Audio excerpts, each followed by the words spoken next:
కొంచెం బ్యాక్ వెళ్ళండి, ఇంకా కొంచెం బ్యాక్. స్వచ్ఛంద సంస్థల గౌరవనీయులు శ్రీ చంద్రబాబు ఐఏఎస్ గారు కూడా దయచేసి డిస్కస్ ఈనాటి స్వచ్ఛంద కార్యక్రమాన్ని చేస్తున్న గౌరవ పార్లమెంట్ సభ్యులు అదేవిధంగా షురా చైర్పర్సన్ గారిని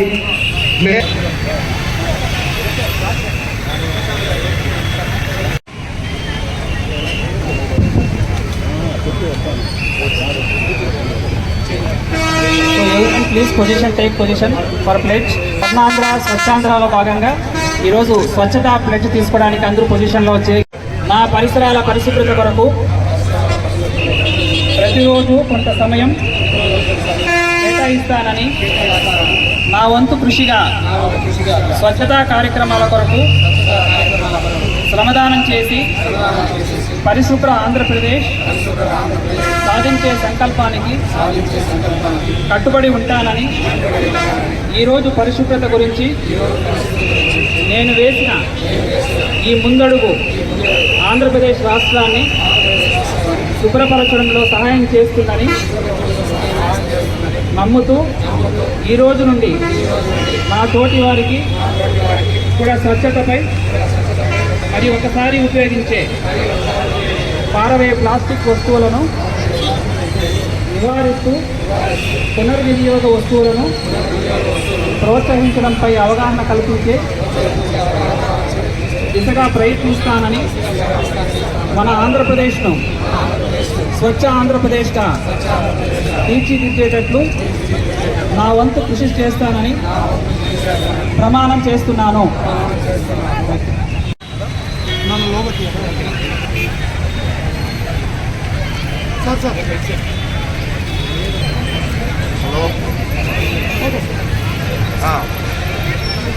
వాడకుండా ఉండటం కోసం మనం ఈరోజు క్లాత్ బ్యాగ్ని డిస్ట్రిబ్యూట్ చేస్తున్నాం.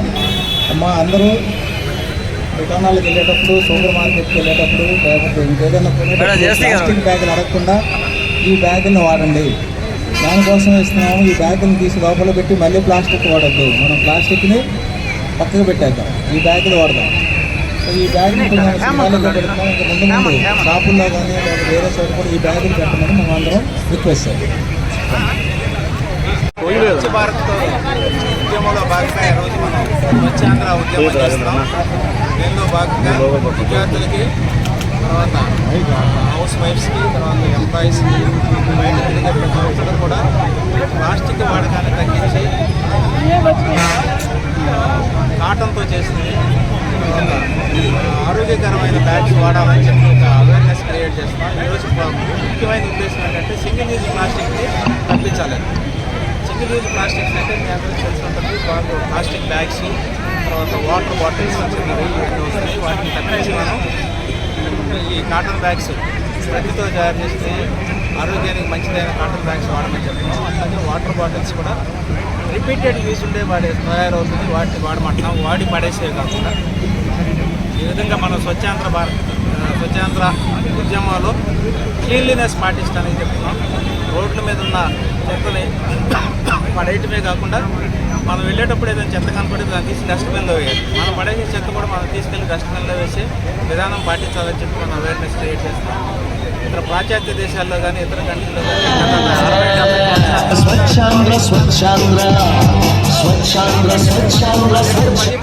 కానీ చేసుకుంటే మన భారతదేశం కూడా పాశ్చాత్య దేశాల్లో చాలా క్లీన్గా మన జీవితాలు బాగుండేటట్టు ఉంటుంది. కాబట్టి ఈ ఉద్యమం అది కంటిన్యూ అవుతుంది. ప్రతి నెలలో 3వ వారం చేస్తున్నాము. సంవత్సరాలు చేస్తే కానీ మనకున్న మురికి, మనకున్న పరిశుభ్రత అలవాటు కూడా మురికి తప్పించి పరిశుభ్రత అలవాటు. తర్వాత పర్సనల్గా కూడా అందరూ పరిశుభ్రత పాటించాలి. మనకు తెలుసు మనకున్న గ్రామీణ ప్రాంతాల్లో స్త్రీలకు కానీ, తర్వాత కొన్ని స్లమ్ ఏరియాస్ స్త్రీలకు కానీ పరిశుభ్రత ఇది లేదు. గవర్నమెంట్ అన్ని చర్యలు తీసుకుంటుంది. వాడికి కూడా పరిశుభ్రమైన నీరు, పరిశుభ్రమైన గాలి ఇచ్చే ప్రయత్నాలు చేస్తాం. సో ఈ ఉద్యమం ఇంకా సక్సెస్ అవ్వాలని, ఇంకా ముందు బాగుండాలని ఆశిస్తున్నాం. Thank you. ప్రతి ఒక్కరి బాధ్యతగా మనం అందరూ కూడా గుర్తించాలనే ఉద్దేశంతో రాష్ట్ర వ్యాప్తంగా స్వచ్ఛాంధ్ర స్వర్ణాంధ్ర అనే కార్యక్రమం ప్రారంభించడం జరిగింది. గౌరవ ముఖ్యమంత్రి గారు కార్యక్రమానికి ఎంతో ప్రాధాన్యతనిస్తూ ఈ కార్యక్రమం ఎలా జరుగుతుందని పర్యవేక్షించడానికి స్పెషల్ ఆఫీసర్లు కూడా నియమించడం జరిగింది. దానిలో భాగంగా ఈరోజు చిత్తూరు జిల్లాలో గౌరవ ప్రజాప్రతినిధులతో పాటు జిల్లా ఇన్ఛార్జ్ కలెక్టర్ గారు పెట్టిన కార్యక్రమాల్లో పాల్గొనడం జరుగుతోంది. ఎంతో చక్కగా అందరూ కూడా పాటిస్తూ ఈ నగరాన్ని మరింత స్వచ్ఛంగా తయారు చేస్తూ ఉన్నారు.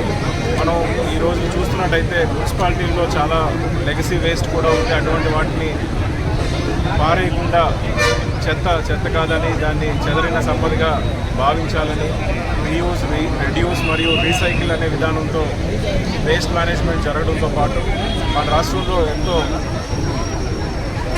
ప్రయోగాత్మకంగా ప్రారంభించిన వేస్ట్ ఎనర్జీ ప్లాంట్స్ కూడా ఈరోజు చాలా చక్కగా పనిచేస్తున్నాయి. అటు వైజాగ్లో కానీ గుంటూరులో కానీ వేస్ట్ నుంచి విద్యుత్తులు తయారు చేసే ప్లాంట్లు ఇప్పుడు రన్నింగ్లో ఉన్నాయి. ఇదే పద్ధతిలో రాజమండ్రి క్లస్టర్లోను, నెల్లూరు మరియు చిత్తూరు క్లస్టర్స్లో కూడా త్వరలోనే ఈ వేస్ట్ ఎనర్జీ ప్లాంట్లను స్థాపించడానికి మున్సిపాలిటీ డిపార్ట్మెంట్ అలాగే విద్యుత్ శాఖ సమన్వయంతో పనిచేస్తూ త్వరలోనే ఈ ప్లాంట్స్ని ప్రారంభించడానికి కూడా ఏర్పాట్లు చేస్తామని కూడా తెలియజేస్తున్నాను. మన జిల్లాలో అపారమైన ప్రకృతి వనరులు ఉన్నాయి. అలాగే పర్యావరణం కూడా ఎంతో పరిశుభ్రంగా ఉంచుకుంటే ఆరోగ్య సూచిక అన్నింటిలో కూడా చిత్తూరు జిల్లా ముందుంటుందని, అభివృద్ధి సూచికల్లో కూడా ముందు ఉంటుందని మేము అందరం కూడా గట్టిగా విశ్వసిస్తున్నాము. దీనికి సహకరిస్తున్న ప్రజాప్రతినిధులందరితో కూడా తోడ్పాటు చేసుకుంటూ జిల్లా కలెక్టర్ గారి ఆధ్వర్యంలో మరిన్ని అభివృద్ధి సంక్షేమ కార్యక్రమాలు మన గౌరవ ముఖ్యమంత్రి గారి దార్శనికతకు తగ్గట్టుగా అమలు చేస్తూ రానున్న రోజుల్లో స్వర్ణాంధ్రను ఖచ్చితంగా మనలో సాధిస్తామని, దానికి భాగస్వాములు అవ్వాల్సిందిగా ప్రతి ఒక్క పౌరులను కూడా విజ్ఞప్తి చేయడం జరుగుతుంది. మన ఆంధ్రప్రదేశ్ స్వచ్ఛాంధ్రప్రదేశ్ ప్రతి 3వ శనివారంని మనం స్వచ్ఛాంధ్ర దివస్గా మనం సెలబ్రేట్ చేసుకోవడం జరుగుతుంది. ఇందులో భాగంగా ఇక్కడ విచ్చేసిన ప్రజలు, ప్రజాప్రతినిధులు మరియు మన డిస్ట్రిక్ట్ ఇన్ఛార్జ్ స్పెషల్ ఆఫీసర్ గారి నేతృత్వంలో మనం ఈ విధంగా స్వచ్ఛాంధ్ర మీద అవేర్నెస్ క్రియేట్ చేస్తూ ఉన్నాము. స్వచ్ఛత అనేది మన కార్పొరేషన్ కార్మికులు లేదు అంటే మన పంచాయత్ కార్యకర్తలు మాత్రమే చేసేది కాదు. ప్రతి ఒక్క పౌరుడు కూడా, మన చిత్తూరులో ఉన్న ప్రతి ఒక్క పౌరుడు కూడా వ్యక్తిగతంగా స్వచ్ఛత స్టార్ట్ చేయాలి, వాళ్ళ ఇంటి నుంచి స్టార్ట్ చేయాలి. ప్రతి ఒక్కరు కూడా పాల్గొంటేనే, చిత్తూరు ప్రజలందరూ కూడా పాల్గొంటేనే మనం మన చిత్తూరుని స్వచ్ఛ చిత్తూరుగా తీర్చిదిద్దామని తెలియజేస్తున్నారు. ఈ ప్రోగ్రాం ద్వారా మీ అందరికీ కూడా పిలుపునివ్వడం జరుగుతుంది. మన చిత్తూరుని స్వచ్ఛ చిత్తూరు వైపు నడిపించాలని మీ అందరి సహకారం కోరుతున్నాను. Thank you.